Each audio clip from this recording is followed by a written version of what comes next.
दोस्तों नमस्कार, मैं सौरभ गोस्वामी। ललितपुर में समाजवादी पार्टी में घमासान मची हुई है। बड़े बड़े नेताओं के नाम आ रहे हैं, कुछ नेता माफ़ी भी मांग रहे हैं तो कुछ नेता कसम करने के लिए मंदिर तक पहुंच गए। अभी भी ये थमने वाली नहीं है। हमारे साथ हैं समाजवादी पार्टी के वरिष्ठ नेता राजेश यादव जी। इन पर भी बड़े आरोप लगे हैं पैसे लेने के। अब इन्हीं से पूछते हैं कितने ले लिए नेताजी, कितने ले लिए? ये तो सब लोगों ने देख लिया। आज हम लोग अभी 11 बजे से 1 बजे तक मंदिर प्रांगण में पहुँचे थे और जो लोग ये सारे आरोप लगा रहे थे, हमने तो उनको बड़ा निवेदन के रूप में, चेतावनी के रूप में हमने कहा कि हमारे पास साक्ष्य, आप साक्ष्य सहित आ जाते, आप बिना साक्ष्य आ जाते। आरोप लगाना कोई बड़ी बात नहीं है, लेकिन आप उनको साबित करते। तो हमने कहा था, हम जब वहाँ पहुँचे थे, तो अगर कोई एक व्यक्ति आरोप साबित कर देगा तो हम आज राजनीति से और सार्वजनिक जीवन से हमेशा के आप बड़े नेता हैं, पुराने हैं, समाजवादी पार्टी में बहुत कुछ आप लोगों ने किया है, टीम बना के काम कर रहे हैं। आज ऐसी क्या बात आ गई कि मंदिर तक कसम तक पहुँच गई?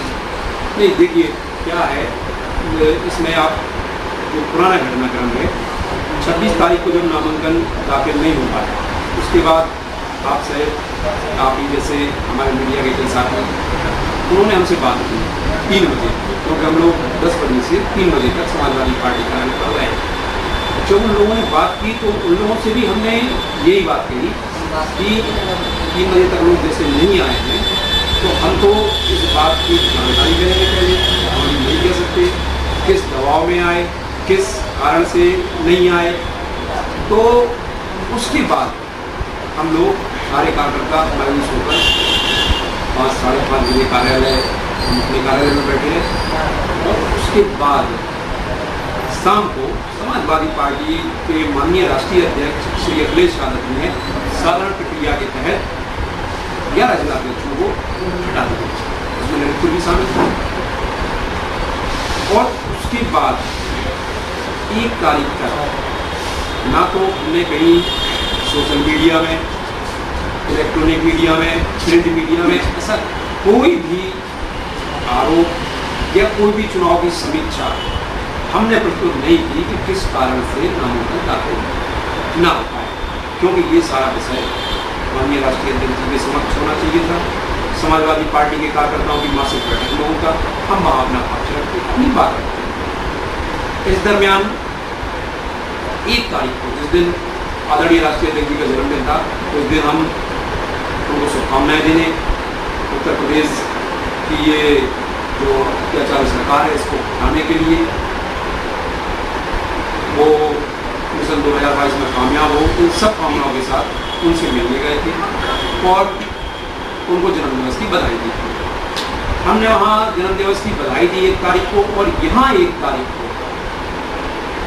समाजवादी पार्टी कार्यालय पर उनका जन्मदिवस मनाया जाना था। और तमाम कार्यकर्ताओं को, पदाधिकारियों को, समाजवादी पार्टी के लोगों को बुलाया गया।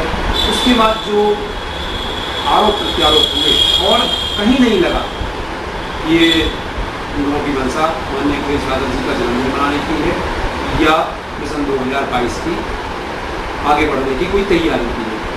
सीधा सीधा षड्यंत्र था कि जो घटनाक्रम 26 को हुआ उसको, जो उसकी झल्लाहट थी, जो बेचैनी थी, जो पाप हो गया था, उसको किस तरह से लोगों को फेस किया जाए, जनता के सामने आया जाए। तो एक संगठित रूप से इकट्ठे होकर सारे लोगों ने 1 तारीख को आरोप प्रत्यारोप लगाए। हमने उनके एवज में जो राजनीतिक आरोप थे, जो सोशल मीडिया पर उन्होंने वीडियो वायरल किए, उनका जवाब हमने 3 दिन पहले सोशल मीडिया के माध्यम से दिया था कि समाजवादी पार्टी में कौन गद्दार है और कौन वफादार है। आप कभी बड़ी एजुकेशन लगी, आपके प्रत्याशी तो बन गए, लेकिन आपने विधायक सदस्य से संपर्क करने की कोशिश नहीं की, जो कहें कि आंतरिक लेन देन चल रहा था उस पर भी कोई फोकस नहीं रहा, इसकी वजह से भी कुछ बातें सामने आई। देखिए, पैसे की कमी थी चुनाव लड़ने। हमने आज बुलाया था, हम उस दिन माननीय अखिलेश जी के जन्मदिन पर लखनऊ गए थे, आप सबने बातें की, हम कब किसके यहाँ गए, हमने पूरे कागजात हमारे पास हैं और डिटेल्स हैं। हम वहाँ गए, किनसे संपर्क किया, ये सारी जानकारी ये हम राष्ट्रीय अध्यक्ष जी को या हम अपनी समाजवादी पार्टी के कार्यकर्ताओं को देंगे। दूसरा जो आपने दूसरी बात कही, हम इन सब बात पे जाना नहीं चाहते। हम नहीं चाहते कि कुछ ऐसी व्यवस्थाएं हैं जो लोकतंत्र में, स्वस्थ लोकतंत्र में उचित नहीं है, लेकिन आज लोग उन व्यवस्थाओं को या ये उन बातों को सार्वजनिक मंच पर लाकर अपना ही अपने खुद के कपड़े उतरवा रहे हैं। हम इस संस्कृति में, हम इन संस्कारों में पड़े नहीं है, इसलिए हम इस सफाई की गलत। आपको लगता है कि आपके साथ षड्यंत्र है? आपको लगता है कि आपके राजनीतिक कैरियर खत्म करने की कोशिश की है? बिल्कुल। अगर ये सारी बात नहीं होती तो हम ये कहना चाहते हैं, जिन लोगों ने आरोप लगाया कि हम किसी से संपर्क नहीं हुआ, या जिन्होंने कहा कि हमसे तो कहा होता, हमारी क्या जिम्मेवारी नहीं थी, खर्चा आपके पास कोई वो नहीं था, एक व्यक्ति नहीं था, एक सदस्य नहीं था। हम उनसे ये सवाल पूछना चाहते हैं, 26 का नामांकन छोड़िए, जब उपचुनाव हुआ ब्रजरानी अहरवार समाजवादी पार्टी की प्रत्याशी घोषित की गई, जिलाध्यक्ष समाजवादी पार्टी, जब वो घोषित की गई तो क्या आपके पास जो सीट पर बराबर पर चुनाव हो रहा था, आप में इतनी राजनीतिक क्षमता नहीं है कि आप दो और समर्थक ले जाकर पार्टी का पर्चा दाखिल करा सके? मोनी ब्रजरानी अहरवार का पर्चा दाखिल हुआ और हम कहते हैं अगर गंडे की प्रशासन के लोगों ने या किसी ने आपको दूसरे दिन बुलाकर लेना चाहिए। लोकतंत्र में सड़क पर उतरते, हम लोगों को, कार्यकर्ताओं को निर्देश देते कि गुंडई हुई है, हमारे प्रत्याशी का पर्चा नहीं भराया जाना चाहिए गया, क्यों नहीं भरा गया, इस बात को लेकर गलत कर रहे हैं, इसकी बात होनी चाहिए। लेकिन इन सब बातों का न होना और उसके बाद का 26 का करना चाहना, ये सारी कड़ियाँ आपस में जुड़ी हुई हैं कि किस तरह से इतना बड़ा मैनेजमेंट हुआ, इस बात का खुलासा। बड़े नेता तो आरोप लगा रहे बीजेपी की मीटिंग जो बड़े नेता आरोप लगा रहे हैं, जो बड़े नेता आरोप लगा रहे हैं वो तो उसी दल से आए हैं। उस दल ने उन्हें टिकट दिया, उनके संबंध कितने गहरे गहराए, उन्हें टिकट मिल गया उस दल से। और फिर देखिए, अब ये सब आरोपों की बात छोड़िए, आपने देखा घुटने टेक रहे, माफी मांग रहे, आपने देखा होगा इधर आके माया लूट के ताली बजवाते हैं और वहाँ जाके सार्वजनिक रूप से, लिखित रूप से माफी मांगते हैं। ऐसे लोगों का जिनका ये चरित्र है कि आज आरोप लगा रहे हैं, कल माफी मांग रहे हैं, कौन सी वजह से माफी मांगने की? अगर आपकी बात में सच्चाई थी तो हम नहीं जानते कि ऐसे लोगों के आरोपों का। आपको एक आरोप और बड़ा भयंकर लगता है कि आप समाजवादी के पार्टी के कमर चंद पाल यादव के ज्यादा खास हैं, मतलब आप व्यक्ति विशेष की मानते हैं, पार्टी को कम मानते हैं। ये भी बात सही आपने कह दी। ये भी कई लोग आरोप लगाते हैं कि जो कहीं ना कहीं से आदरणीय डॉक्टर चंद्रपाल सिंह यादव जी से समय समय पर मदद लेते रहते हैं, और दूसरी ओर जो समाजवादी पार्टी का सिस्टम, जो हमारा राष्ट्रीय नेतृत्व है, अगर डॉक्टर चंद्रपाल सिंह यादव जी भी राष्ट्रीय अध्यक्ष माननीय अखिलेश यादव के कदमों नशा पर चलते हुए, तो समाजवाद माननीय मुलायम सिंह यादव जी ने सिखाया है, उस पर चलते हुए अगर लोगों की मदद करते हैं तो एक परिवार होता है, उस परिवार में आप तय करते हैं कि आपके परिवार का कौन सदस्य ईमानदारी के साथ काम कर रहा है, आपकी भावनाओं से जुड़ी होती है। और दूसरी बात, जो लोग आरोप लगाते हैं, हमें नहीं पता भी किस पक्ष में आरोप लगाते हैं, लेकिन आप एक चीज़ बताइए, वो जो आरोप लगा रहे हैं, जब जिला सहकारी बैंक का चुनाव हुआ, हमारे पास 11 सदस्य थे,